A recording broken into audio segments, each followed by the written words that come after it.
Hi friends, welcome to work shop. Friends, இப்போ நம்ம பார்த்துட்டு இருக்கிறது வந்து ஒரு சாம்சங் டபுள் டோர் ஃப்ரிட்ஜு, ஒரு 400 லிட்டர் பெரிய ஃப்ரிட்ஜு. இது ப்ராப்ளம் என்னென்னா, டோருக்கு பாட்டம் கீழே வந்து டெய்லி வந்து ஈரம் படுறதுனால அந்த இடத்துல வந்து பேப்பர் இருக்கும். இதுக்கு மேலே வந்து ஃபினிஷிங் வந்து ஒரு பேப்பர் மாதிரி இருக்கும். அதில் வந்து மெட்டாலிக் சில்வர் பெயிண்ட் வந்து இதில் இருக்குது. அந்த பேப்பர் வந்து உள்ளே துரு பிடிச்சதுனால நமக்கு வந்து அந்த அந்த ரேக் பீஸ் துரு பிடிச்சதுனால அந்த பேப்பரெல்லாம் ஏஞ்சி வந்துருச்சு. அதனால் வந்து நமக்கு வந்து ஒரு நல்ல ஒரு லுக்கு கிடைக்காது. பார்க்குறதுக்கு ரொம்ப ஒரு மாதிரி அசிங்கமாக இருக்கும் கீழே. ஸோ நம்ம என்ன பண்ணுறோம் அப்படின்னா, ஃபஸ்ட்டு வந்து நம்ம அங்கே போன பேப்பரெல்லாம் நம்ம ரிமூவ் பண்ணி எடுத்துகிட்டு அதுக்கு மேலே வந்து நம்ம வந்து கொஞ்சம் ரஃப் பண்ணுறோம். அதாவது வந்து அந்த ரேக்கு பீஸு, அந்த ஐரன் ஷீட் வந்து எவ்வளோ தூரம்லாம் போயிருக்கோ அதை நம்ம வந்து நல்லா வந்து சுரண்டி எடுத்துகிட்டு அதுக்கு மேலே வந்து நம்ம வந்து மெட்டல் பேஸ்ட் வந்து அப்ளை பண்ணணும். அந்த குழி மாதிரி விழுந்திருக்கும், அந்த இடத்துல வந்து நம்ம ஃபில் பண்ணுறதுனால அது வந்து அந்த இடத்துல வந்து நமக்கு வந்து ஒரு லேயர் மாதிரி மேலே வந்து ஃபார்ம் ஆகிடும். அதுக்கு மேலே நமக்கு வந்து அந்த இடத்துல வந்து துரு பிடிக்காது.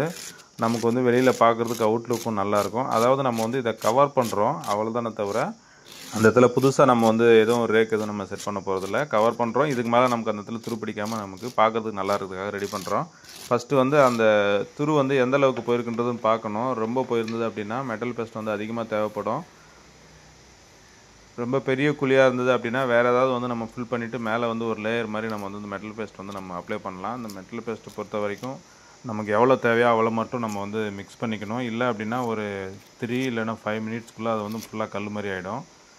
ஸோ இது வந்து 2 கோட்டிங் நம்ம வைக்க வேண்டியது இருக்கும். ஃபஸ்ட்டு வந்து ஓரளவுக்கு வந்து ரஃப்பாக நம்ம வந்து ஒரு கோட் நம்ம மேலே வைக்கிறோம். அதுக்கு மேலே வந்து நல்லா நீட்டாக வந்து எமரி பேப்பர் வந்து நம்ம போட்டு நீட்டாக வந்து ரஃப் பண்ணிவிட்டு அதுக்கு மேலே திருப்பியும் வந்து ஒரு கோட் வைக்க வேண்டியது இருக்கும். 2 இல்லை 3 கோட் வச்சா கூட இன்னும் நல்லா வந்து ஸ்மூத்தாக இருக்கும். பார்க்குறதுக்கு வந்து ஃபினிஷிங் இருக்கும். எவ்வளோக்கு நம்ம அதை வந்து ரஃப் பண்ணுறோமோ அதுக்கேற்ற மாதிரி ஃபினிஷிங் இருக்கும். அதுக்கு மேலே ஸ்ப்ரே பண்ணோம் அப்படின்னா பார்க்குறதுக்கு நல்லாயிருக்கும். ஒரு சில பேர் வந்து இதுக்கு மேலே வந்து ஸ்டிக்கர் அப்படியே ஒட்டிடலாமே அப்படின்னு நினைப்பாங்க. ஸ்டிக்கர் ஒட்டினா கூட அந்த துரு அப்படியே தான் இருக்கும். இருந்தாலும் வந்து ஈரம் படுறது தான் கீழே. அதனால் வந்து உள்ளே நமக்கு வந்து துரு பிடிச்சிட்டு போயிட்டே இருக்கும். கொஞ்ச நாள் கழிச்சு என்ன ஆகும் அப்படின்னா, அந்த ஸ்டிக்கரு அந்த ரேக்கு எல்லாம் சேர்ந்து நமக்கு இப்போ ஆல்ரெடி இந்த பேப்பர் எப்படி நமக்கு வந்ததோ அதே மாதிரி வந்துடும்.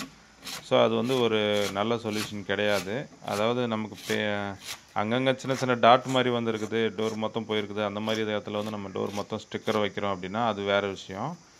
கீழே பொறுத்த வரைக்கும் நமக்கு வந்து தண்ணி டெய்லி படுறதோ இல்லை ஈரம் இருக்கிறதுனாலையோ தான் அந்த இடத்துல வந்து நமக்கு ஆல்ரெடி போயிருக்குது. அதனால் வந்து அது நம்ம இந்த மாதிரி கவர் பண்ணுறது தான் நல்லது.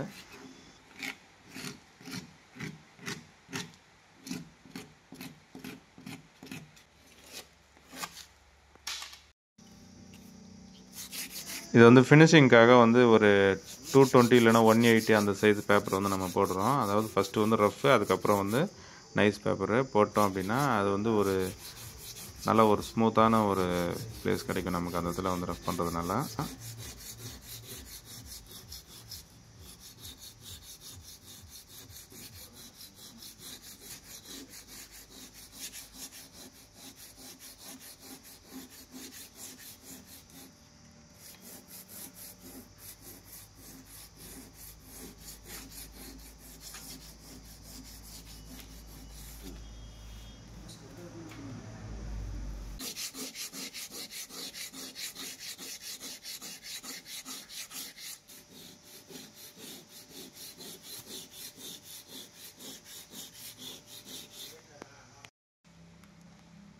ஆல்ரெடி நம்ம சொன்னது தான். இது மேலே வந்து நம்ம செகண்ட் கோட் வந்து அப்ளை பண்ணுறோம். இது வந்து ரொம்ப மெட்டல் பேஸ்ட்டை பொறுத்த வரைக்கும் நம்ம புது பேஸ்ட்டாக ஆல்ரெடி நம்ம ஓப்பன் பண்ணி யூஸ் பண்ண பேஸ்ட்டான்னு இருக்கணும். புதுசாக இருந்ததுன்னா நல்லா வந்து லிக்விட் ஃபார்மில் இருக்கும் நல்லா ஓரளவுக்கு. அது இல்லை நம்ம அடிக்கடி ஓப்பன் பண்ணி யூஸ் பண்ணியிருக்கோம் அப்படின்னா கொஞ்சம் கல் மாதிரி ஆயிடுச்சுன்னா நமக்கு வந்து ஃபினிஷிங் வராது.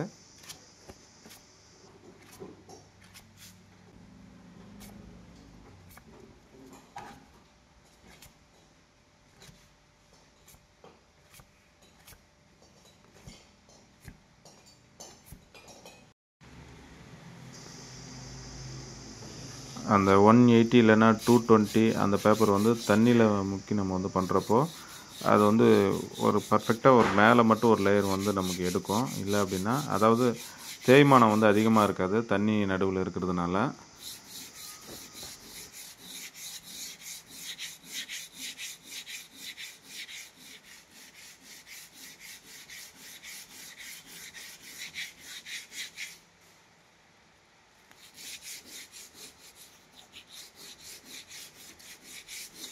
ரஃப் பண்ணிவிட்டு இப்போ வந்து நல்லா க்ளீன் பண்ணி தொடச்சிடணும். அதாவது ஈரமே இருக்கக்கூடாது. நம்ம ஸ்ப்ரே பண்ணுறப்போ ஈரம் இருந்தது அப்படின்னா தனியாக அதில் வந்து தெரிய ஆரம்பிச்சிடும் டாட்டு. நம்ம வந்து பேப்பர் டேப் வந்து மேலே விட்டுறோம். ஆல்ரெடி நம்ம இதுக்கு முன்னாடி ஒரு வீடியோவில் சொல்லியிருக்கோம். அதை ஒரு சில ஃப்ரிட்ஜ் வந்து பெயிண்ட்டே இருக்கிற இடத்துல நம்ம வந்து பேப்பர் டேப் ஒட்டி நம்ம ஒரு வேளை நம்ம திருப்பி எடுக்கிறப்போ அந்த பெயிண்ட்டும் சேர்ந்து வந்துடும். இது வந்து பேப்பர் தான்றதுனால வராது.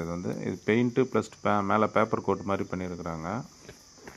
சாம்சங் ஃப்ரிட்ஜை பொறுத்த வரைக்கும் அதிகமாக இந்த மாதிரி தான் வரும்.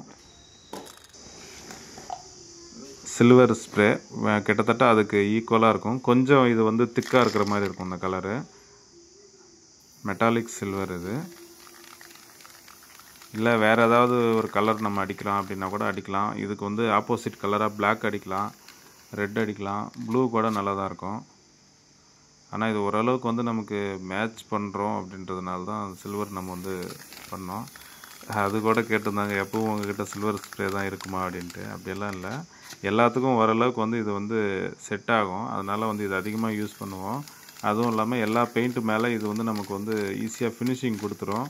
இதுவே வேறு கலராக இருந்ததுன்னா கண்டிப்பாக வந்து 2 வாட்டி அடிக்க வேண்டியது இருக்கும். நிறையா பெயிண்ட் செலவாகும். கொஞ்சம் பார்க்குறதுக்கும் எல்லாத்துக்கும் வந்து எல்லாமே மிங்கிள் ஆகாது. இது வந்து நல்லா ஒரு தனியாக தெரியும், நமக்கு நல்லாயிருக்கும்.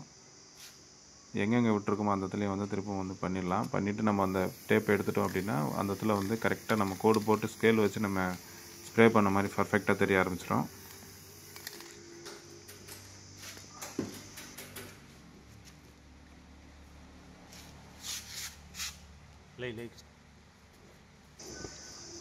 பேப்பர் டேப் நம்ம ரிமூவ் பண்ணியாச்சு. அழகாக வந்திருக்கு பாருங்கள். பார்க்குறதுக்கு அட்டகாசமாக வந்திருக்கு. நீட்டாக ஒரு நல்ல அருமையான ஒரு அவுட்லுக்கு. ஃப்ரெண்ட்ஸ், இந்த வீடியோ உங்களுக்கு யூஸ்ஃபுல்லாக இருக்கும்னு நினைக்கிறேன். பிடிச்சா லைக் பண்ணுங்கள். நம்ம சேனலுக்கு ஒரு வேளை புதுசாக வந்திருக்கீங்க அப்படின்னா மறக்காமல் வந்து சப்ஸ்கிரைப் பண்ணுங்கள் ஃப்ரெண்ட்ஸ்.